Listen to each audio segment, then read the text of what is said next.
mga magulang, mga kapatid ko sa Panginoon, magpatuloy tayo, anumang problema, anumang pagsubok, meron tayong pinagdadaanan. Kagaya ni Jeremiah, dumating siya sa punto na siya ay napagod, pero hindi naging dahilan para sumuko.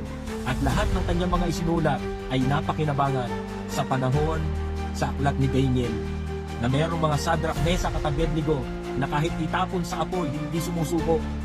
Merong Daniel na kahit itapon sa kulungan ng leon, hindi sumusuko. Saan sila nakakuha ng ganong uri ng pananampalataya?